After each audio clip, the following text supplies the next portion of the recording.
Hello friends. Today we are going to discuss about the question number 4 of in-text question chapter 9 of class 9. So welcome to eClassmates, your online study partner. So now let's start. Here is the question. Why do you fall in the forward direction when a moving bus brakes to stop? Okay, and fall backward direction when it accelerates from rest.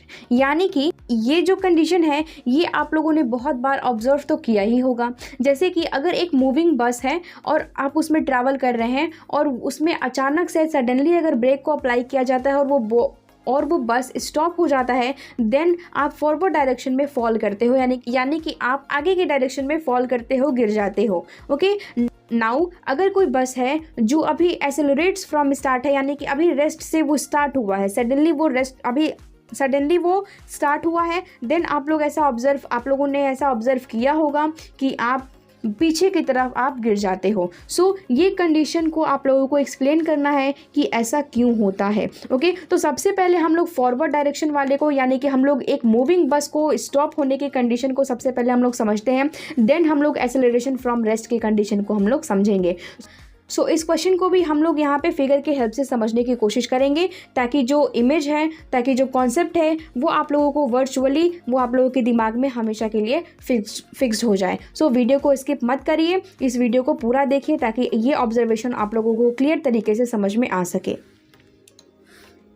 सो यहाँ पे हम लोग देख रहे हैं सबसे पहला condition, for the moving bus brakes to a stop. यानी कि हम लोग एक मूविंग बस जब सडनली स्टॉप हो जाता है, देन हम लोग जो फॉरवर्ड डायरेक्शन में जब हम लोग गिरते हैं, हम लोग अभी इसके बारे में डिस्कस करने वाले हैं। Okay, so here is the figure related to this situation. Okay, तो सबसे पहले हम लोग इस फिगर को समझने की कोशिश करते हैं। ओके, सो जैसा कि हम लोगों ने क्वेश्चन नंबर 1 और क्वेश्चन नंबर 3 में हम लोगों ने इनर्शिया के बारे में डिस्कस किया था, यहाँ पे भी हम लोगों को इनर्शिया के रिलेटेड ही यहाँ पे इसका आंसर हम लोगों को देना है। बिकॉज हम लोग जानते हैं कि इनर्शिया क्या होती है। It is a property of a body which resist its state of rest और its state of uniform motion in the straight line.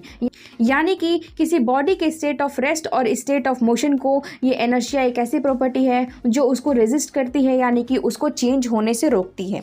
Okay, सो हम लोग इसी के हेल्प से यहाँ पे इस कंडीशन को भी समझने की कोशिश करेंगे। ओके, नाउ यहाँ पे बस क्या कर रहा है, मोशन में है। ओके, तो हम लोग देख सकते हैं कि ये पर्सन भी आराम से इस बस के साथ उस डायरेक्शन में वो मूव कर रहा है। ओके, सो नाउ अब जैसे ही यहाँ पे बस ने ब्रेक अप्लाई किया, वैसे ही हम लोग देख सकते हैं कि ये जो पर्सन है वो फॉरवर्ड डायरेक्शन में यहाँ पे गिर रहा है, यानी कि वो फॉरवर्ड डायरेक्शन में फॉल हो रहा है। ठीक है, फॉरवर्ड डायरेक्शन में। तो ऐसा क्यों हो रहा है बेसिकली? ओके, तो यहाँ पे हम लोग इनर्शिया के हेल्प से यहाँ पे हम लोग इसको समझने की कोशिश करेंगे।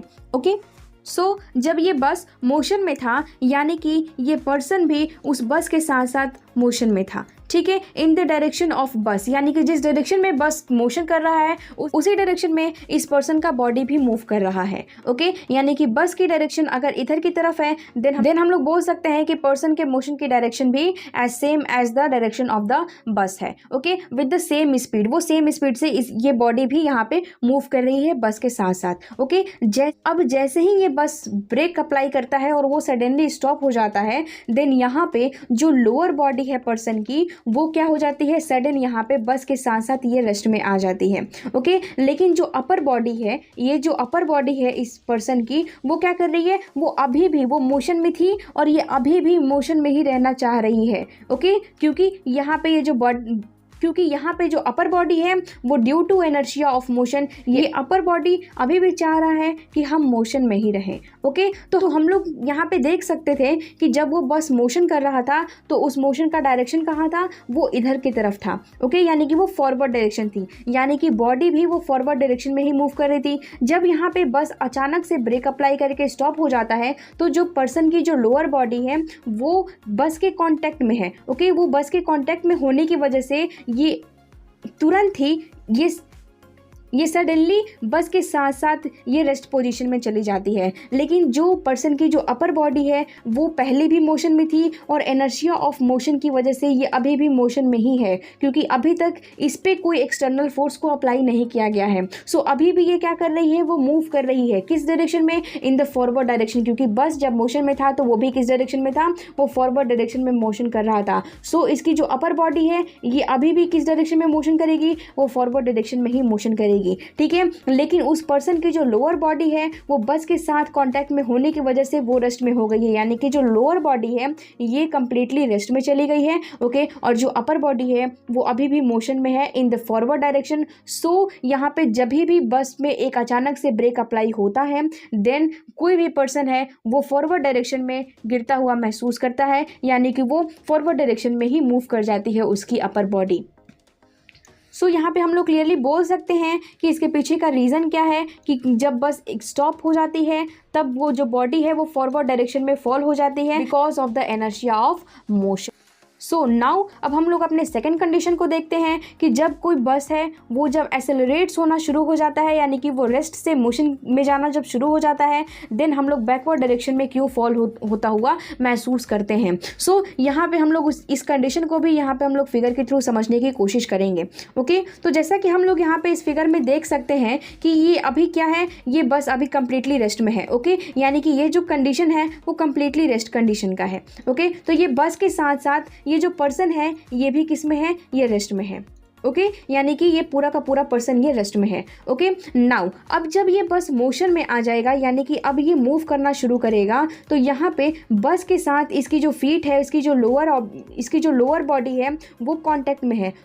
सो यहाँ पे जो इसकी जो लोअर बॉडी है वो बस के साथ कांटेक्ट में होने की वजह से अब ये भी किस में आ जाएगी, ये भी स्टेट ऑफ मोशन में आ जाएगी। बट यहाँ पे जो इसकी अपर बॉडी थी वो पहले रेस्ट में थी, क्योंकि बस क्या था, वो रेस्ट में था। तो रेस्ट में होने की वजह से इसने इनर्शिया ऑफ रेस्ट को टेंस कर लिया है, ओके। सो अब जब यहाँ पे लोअर बॉडी मोशन कर रहा है बट यहाँ पे जो अपर बॉडी पहले जहाँ थी वो अभी भी वहीं पे रहेगा because of the inertia of rest. क्योंकि हम लोगों ने पढ़ा है कि इनर्शिया ऑफ रेस्ट क्या होता है बेसिकली, तो ये एक ऐसी प्रॉपर्टी होती है बॉडी की कि जब बॉडी रेस्ट में है तो वो रेस्ट में ही रहना चाहेगा जब तक उस पर एक एक्सटर्नल फोर्स अप्लाई ना कर दिया जाए, ओके। तो जो ये अपर बॉडी है इस पर्सन की, ये जो अपर बॉडी है ये अभी भी किस में रहना पसंद करेगी, ये रेस्ट में ही रहना पसंद करेगी, ओके। तो बस का जो डायरेक्शन है वो इधर की तरफ हम लोग देख सकते हैं, सो डैट जो बॉडी है, बॉडी का जो लोअर पार्ट है वो भी इस डायरेक्शन में, बस के डायरेक्शन में विद द सेम स्पीड वो भी मूव करना शुरू हो जाएगा।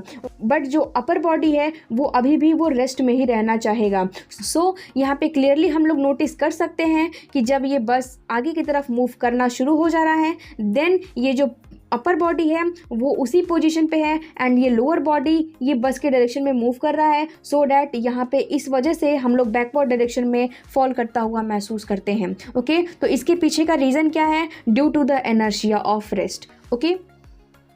So here is the final answer for a moving bus brakes to stop, and here is the final answer when a body accelerates from rest. So you can take the screenshot for both the cases. So I hope कि ये पूरा inertia of rest और ये पूरा inertia of motion in दोनों ही conditions के लिए आप लोगों को अच्छी तरीके से समझ में आ गई होगी। If this video helped you, then you can subscribe the channel to get this type of conceptual video, and if there is any doubt then mention in the comment box. Thank you.